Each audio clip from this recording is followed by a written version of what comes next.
नमस्ते दोस्तों। आज सुनिए देश के अग्रगण्य लेखक लेखिकाओं में से एक आदरणीय मालती जोशी जी की लिखी हुई कहानी एक क्रांति सीमित सी। तो प्रस्तुत है कहानी। दीदी चाय ले लो, नीलम ने चाय का कप स्टूल पर रखते हुए कहा और गर्दन के नीचे हाथ देकर वो उसे उठाने का उपक्रम करने लगी।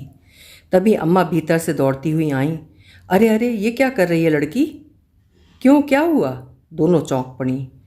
अरे आज तीजा है ना, और तू सुबह सुबह उसे चाय पिला रही है? वो तो अच्छा हुआ मैंने सुन लिया। अम्मा अब भी हाँफ रही थीं। नहीं तो आज कौन सा अनर्थ हो जाता अम्मा? बस लीक को पीटती चली जाती हो। दीदी की हालत क्या व्रत करने लायक है? क्यों? अरे हम तो सॉरी में भी निर्जल रहे आए हैं। मजाल है जो एक बूंद पानी भी नीचे उतार लें। तो तुम चाहती हो दीदी भी वही पागलपन करें? अम्मा ठीक कहती हैं नीलू, शीतल ने थकी सी आवाज़ में कहा। व्रत तो करना ही पड़ता है। अच्छा हुआ जो समय से याद आ गया।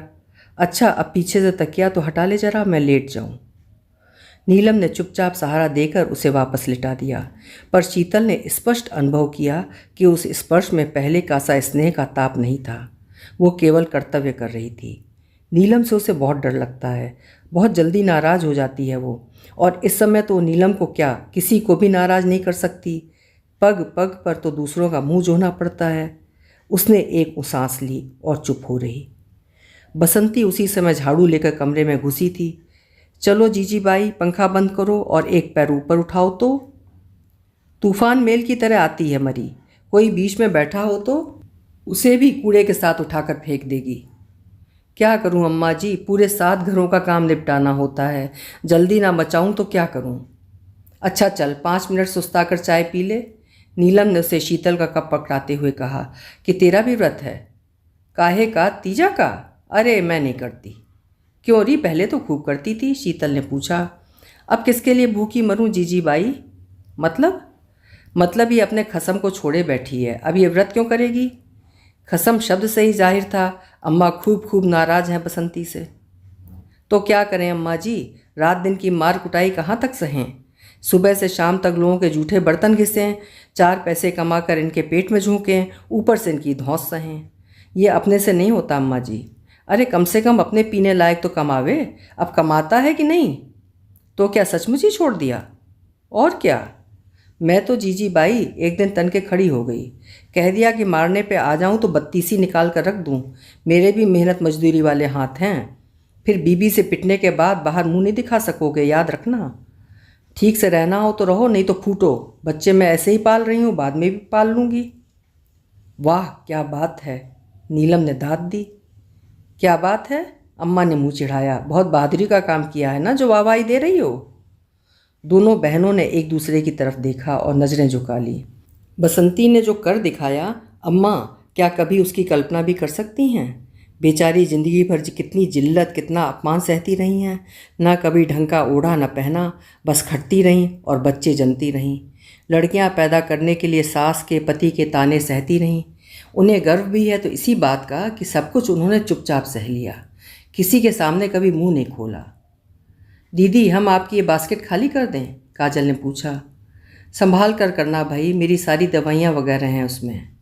बास्केट की क्या ज़रूरत पड़ गई? शीतल ने पूछा। फूल पत्ती लेने जाना है ना, कुमकुम बोली। अम्मा कहती हैं तीजा में जितनी तरह के फूल और पत्तियाँ चढ़ाएंगे उतना ज़्यादा पुण्य मिलेगा। अच्छा दीदी, ये व्रत क्यों किए जाते हैं? पति की मंगल कामना के लिए। ऐसा भी कोई व्रत होता होगा जो पति पत्नी के लिए करे? काजल ने शंका प्रदर्शित की। कोई नहीं होता, कुमकुम बोली। होता तो क्या जीजा जी नहीं करते? उन्हें क्या दीदी का इस तरह पड़े रहना अच्छा लगता होगा? जीजा जी व्रत करेंगे? शीतल ने देखा नीलम के चेहरे से ही नहीं, स्वर से भी घृणा टपक रही थी। इस लड़की को वो कभी समझ नहीं पाती। वो हमेशा एक आक्रामक मुद्रा में रहेगी, पापा की तरह। शीतल बेचारी अपनी माँ की तरह गऊ है। दोनों बहनों की प्रकृति में इतना अंतर है कि उसे खुद कभी कभी आश्चर्य होने लगता है। अरे तुम लोग अभी यहीं हो? जाओ, नहीं तो बाकी सब नोच नाच के ले जाएंगी, तुम्हारे हाथ कुछ नहीं आएगा। अम्मा ने भीतर से लताड़ दी तो काजल कुमकुम झट से चप्पलें डालकर फुर्र हो गईं। शीतल दोनों को देखती रह गई। क्या उम्र होगी दोनों की? बस 13 और 15। बीच वाली कोमल जीवित होती तो 17 की होती। अच्छा ही हुआ वो चली गई, एक बोझ तो कम हुआ। जो हैं उन्हें ही पार लगाना मुश्किल है। इन दोनों की शादी तक तो पापा रिटायर हो चुके होंगे, तब कैसे क्या होगा। अभी तो नीलम बैठी है, एमए किए 2 साल हो गए हैं, पर कहीं कोई जुगाड़ नहीं जमा। प्राइवेट स्कूल में नौकरी कर रही है, जहाँ वेतन कम और काम ज़्यादा होता है। वो वेतन भी तो उसका कहाँ रह पाता है, सब घर नामक महाराक्षस हजम कर जाता है। बेचारी मनपसंद एक साड़ी तक नहीं खरीद पाती। और अब महीने भर से शीतल भी यहाँ डेरा डाले हुए है। दवा दारू का न सही, दूसरे खर्च तो होते ही हैं।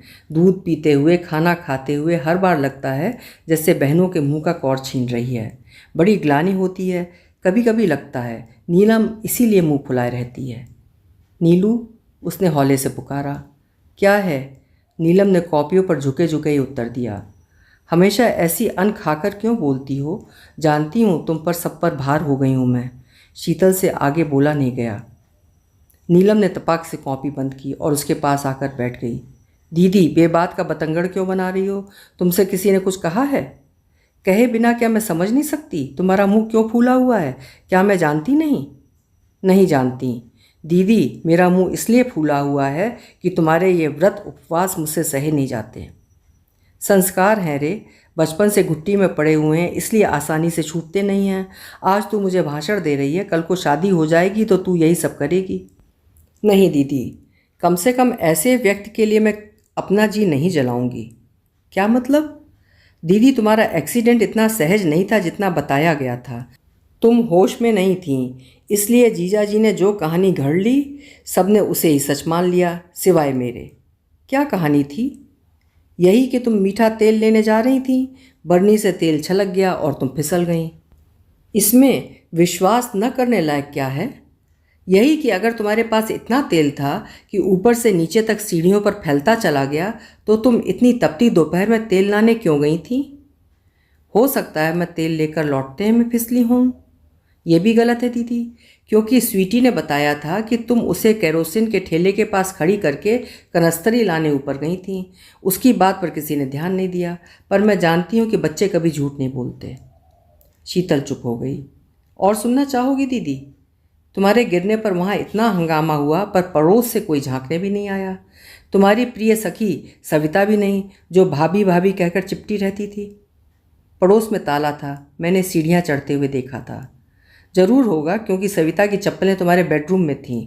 मैं जब तुम्हारे कपड़े लेने के लिए गई थी तभी देखा था। स्वीटी ही उन्हें लौटाने गई थी। तुम जानती हो, बच्चे चीज़ें पहचानने में कभी भूल नहीं करते।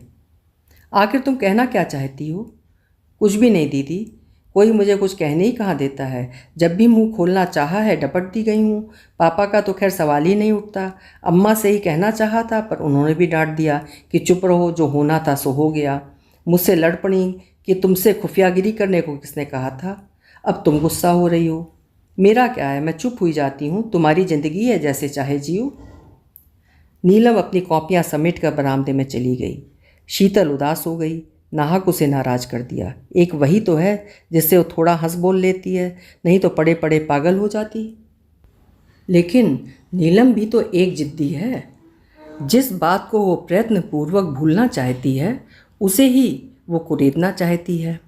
वो पहले भी 1-2 बार उससे पूछ चुकी है, पर हर बार शीतल यही दिखावा करती रही कि उसे कुछ ठीक से याद नहीं है।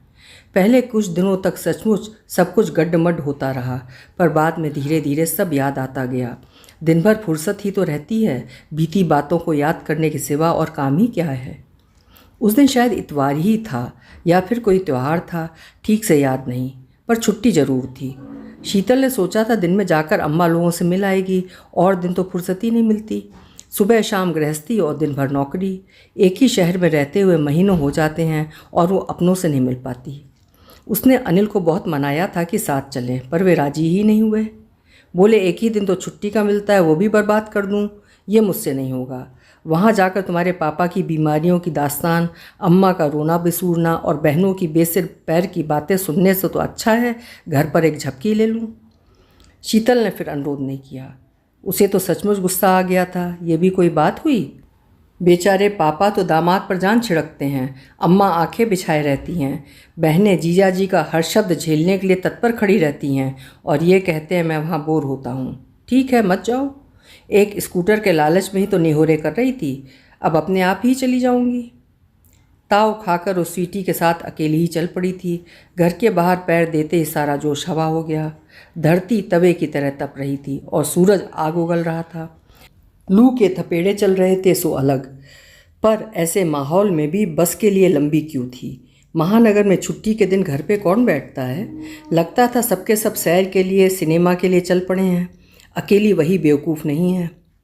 क्यू में खड़े खड़े पाँव जम गए, पर बस नहीं आई। कितनी बार मन हुआ कि ऑटो कर ले। स्वीटी तो शुरू से ठुनक रही थी, पर हिम्मत नहीं पड़ी। अम्मा के घर तक के पूरे 15 रुपये लगते हैं। एक ट्रिप में इतने रुपए फूकना उसके बस का नहीं है, और फिर शाम को लौटना भी तो है। अक्सर ऐसा ही होता है, अपने आराम के लिए, सुविधा के लिए खर्च करते हुए हमेशा उसके हाथ रुक जाते हैं। बाद में कोफ्त भी होती है। इतना संकोच क्यों होता है उसे? आखिर वो भी तो 1,500 रुपये महीना कमाती है, क्या उसका कोई हक नहीं है? मज़े से 100-150 दोस्तों की एक बैठक में फूंक देते हैं। रात भर शोर शराबा होता रहता है। सुबह सारा सामान समेटते हुए उसे 2 घंटे लग जाते हैं। इतनी चिढ़ाती है, पर कुछ कह नहीं सकती। रात भर बैठकर सबके लिए पकौड़े और अंडे तलती रहती है। बस आने को ही थी कि शीतल को मिट्टी के तेल की गाड़ी दिखाई दे गई। आजकल इसके भी तो दर्शन दुर्लभ हो गए हैं। ठेले का रुकना था कि भीड़ छत्ते की तरह उस पर टूट पड़ी। शीतल को भी याद आया कि गैस आखिरी सांसें गिन रही है। 1 महीना और 20 दिन, बस इससे ज़्यादा तो वो कभी चलती ही नहीं। फिर नंबर आने में 4-5 दिन तो लग ही जाते हैं। अनिल से कितनी बार कहा है कि एक्स्ट्रा सिलेंडर ले लेते हैं, पर वे ध्यान ही नहीं देते हैं।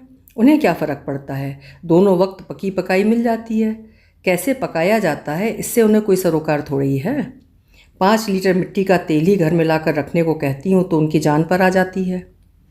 तेल की गाड़ी के पास भी क्यों लग गई थी।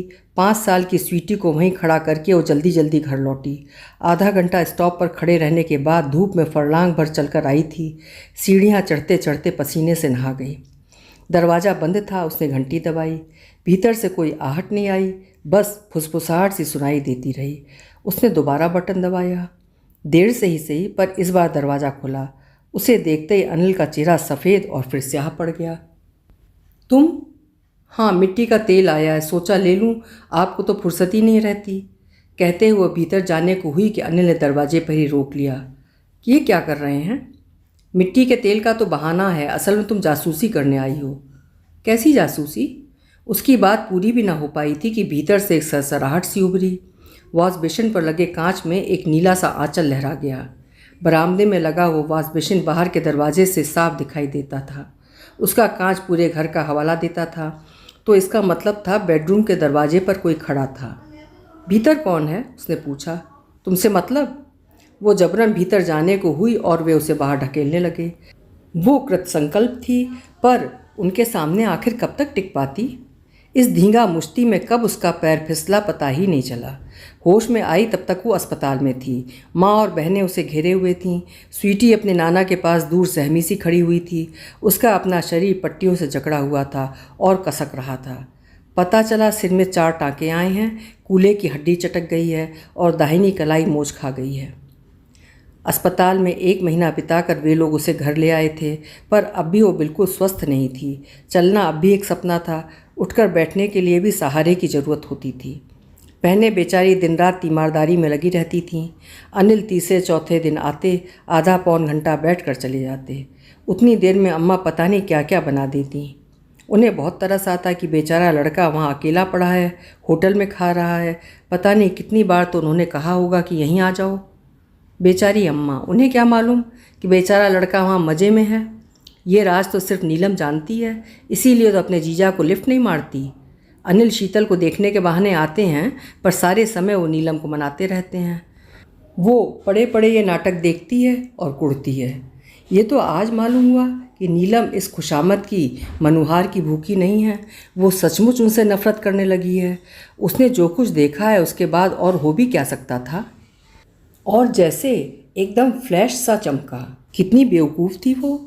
स्वीटी चप्पलें पहचान गई और वो साड़ी ना पहचान पाई, जबकि दोनों ने साथ ही जाकर विमल की सेल से वो साड़ियाँ खरीदी थीं। शीतल की गुलाबी थी और सविता की नीली। उस दिन ये ख्याल क्यों नहीं आया था? सीढ़ियाँ चढ़ते उसने साफ देखा था कि सामने वाले दरवाजे पर ताला है। तब यही सोचा था कि मम्मी पापा के साथ सविता भी पिक्चर गई होगी, वो मेरे ही घर में सेंध लगा रही होगी, इसकी तो कल्पना भी नहीं थी। हेलो एवरीबडी, अनिल की सदाबहार आवाज़ गूंजी और स्वीटी दौड़कर पापा से लिपट गई। काजल कुमकुम दौड़कर जीजा जी के स्वागत के लिए दरवाजे पर पहुंची। अम्मा भी पल्लू से हाथ पोंछती हुई रसोई से बाहर निकल आईं। सिर्फ नीलम जो बरामदे में बैठी थी उठकर भीतर चली गई। लीजिए अम्मा जी, अपना झोला उतार कर ज़मीन पर रखते हुए अनिल ने कहा। अरे बेटा, ये इतना सारा क्या उठा लाए? कुछ नहीं अम्मा जी, थोड़े से फल फूल हैं, आज तीजा है ना।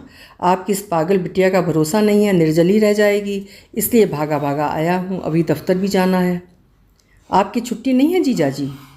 अरे कहाँ भाई, ये मध्य प्रदेश की सरकार बड़ी बेरहम है, छुट्टी सिर्फ महिलाओं को देती है। ये नहीं जानती कि पुरुषों को इस दिन डबल ड्यूटी करनी पड़ती है, घर की भी और दफ्तर की भी। आप बेकार तकलीफ़ किए जीजा जी, दीदी तो ये सब लेंगी नहीं, काजल ने कहा। लेंगी कैसे नहीं, देखो भाई, हमारी बात टालोगी तो तुम्हें कोई पुण्य नहीं लगेगा, बताए देते हैं। शीतल कुछ नहीं बोली, सिर्फ उन्हें देखती रही। लगा कि इन 2 महीनों में उनका रंग निखर आया है, चेहरे पर एक परितृप्ति झलक रही है। कहीं से नहीं लगता कि ये व्यक्ति पत्नी के विरह का मारा हुआ है। दीदी, जिया जी की बात तो मान लो, पता है जीजा जी, आज सुबह से इन्होंने चाय भी नहीं पी है, कुमकुम ने सूचना दी। ये तो अच्छी ज़बरदस्ती है, आप लोग व्रत पर व्रत किए जाएंगी और जन्म जन्मांतर तक हम पर लदी रहेंगी। और हमसे भी तो कुछ पूछो भाई, हमें भी तो चॉइस का मौका दो। लड़कियां खिलखिलाकर हंस पड़ीं। जिया जी की हर बात पर हंसना जैसे उनका धर्म है, पर शीतल को हंसी नहीं आई। अनिल हर तीज पर, हर व्रत उपवास पर ऐसी ही बातें कहते थे, पर शीतल को कभी बुरा नहीं लगा। पर आज तो ये बातें जैसे कलेजे को चीरती चली गईं। वॉश बेसिन के दर्पण में लहराता नीला आंचल उसकी सहनशीलता को तार तार कर गया। अम्मा ने नीलम को आवाज़ देकर चाय बनाने के लिए कहा तो उसने भी फरमाइश कर दी। अम्मा, चाय तो हम भी पियेंगे, सुबह से सिरदर्द के बारे फटा जा रहा है। ये हुई ना बात। अनिल ने विजय गर्व से दीप्त होकर सालियों की ओर देखा। अरे भाई, हम कहें और तुम्हारी दीदी ना माने, ये तो हो ही नहीं सकता। नीलम चाय लेकर आई, तब तक काजल ने दीदी को सहारा देकर बिठा दिया। नीलम के हाथ से कप लेते हुए उसने कहा, बिस्किट भी लाई है क्या? 1-2 इधर भी देना। बिस्किट? सब जैसे आसमान से गिरे। शीतल, तू पागल हुई है क्या? अम्मा गरजी। पागलपन की क्या बात है इसमें अम्मा? अब तुम ही सोचो, मेरा व्रत उपवास भी कोई मायने रखता है? ना नहाई, ना धोई, ना पूजा, ना आरती, बिस्तर पर पड़े पड़े भूखे मरने का क्या तुक है? हाथ में बिस्कुट की प्लेट लिए नीलम पशोपेश में खड़ी थी। शीतल ने वो प्लेट थाम ली और उसकी आंखों में देखते हुए धीरे से बोली, नीलू, मेरी क्रांति की सीमा बस यहीं तक है, मैं बसंती नहीं बन सकती। अभी आप सुन रहे थे मालती जोशी जी की लिखी हुई मध्यवर्गीय मर्यादाओं में विवश एक युवती की कहानी। आशा है आपको भी पसंद आई होगी। फिर मिलेंगे। आपका समय शुभ हो, मंगलमय हो।